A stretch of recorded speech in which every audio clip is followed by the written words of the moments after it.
Now it's almost become difficult to keep track of just how many compact SUVs you can buy in India right now. But the Kia Sonet, it always stands out with how feature-packed and premium feeling it's always been. So let's just look around this new one to see if that's remained exactly how it was. Now the thing that you notice at first when you look at the new Sonet is this new lighting. It's very similar to what you saw on the Seltos with this big huge L-shaped signature, and that's been carried over here as well. It's still full LED, and like on the Seltos, you have the Tech line, the GT line and the X line. This is the X line. So you have a different bumper with the black anodized grills and this new fog lamp. Now you have 4 new alloy wheel designs to choose from depending on the version that you buy. Now this X line comes with these really quite sharp looking dual tone alloys, and again they change with the variant that you pick. The bumper too has changed slightly. Now in this X line variant you have these black inserts like from the front, and again depending on the variant that you choose, say the Tech line will have a slightly milder looking bumper, but that has also changed. Now the overall layout of the dashboard hasn't changed all that much.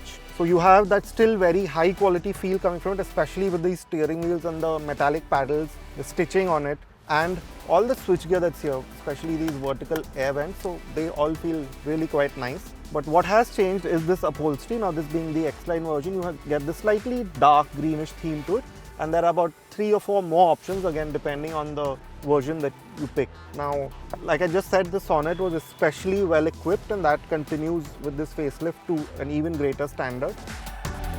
Now you have a fully digital instrument cluster. It's quite the step up from that LCD display that you had earlier, and it's shared with the Seltos, so it's very high quality.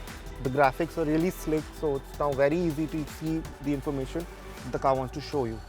Now another small touch which will help you is 4-way adjustable seating. So you can choose this angle. You can't choose the height automatically, but you can sort of put it forward and back like this, and also recline it now electronically.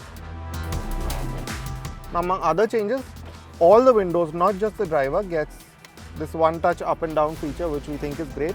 And then continuing on from the older Seltos, you still have ventilated seats, you still have drive and traction modes, a 360-degree camera.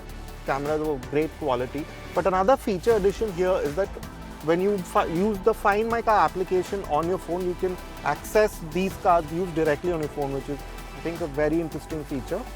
And again, you have ambient lighting and climate control being some of the more bigger highlights.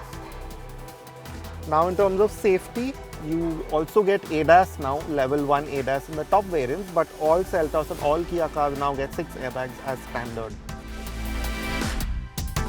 Now you'll see another feature that's been carried over, the air purifier, again the same as what it was before.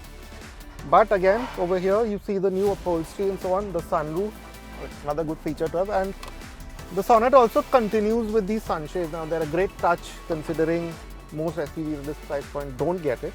In terms of space, things haven't exactly changed, so it's exactly how it was before.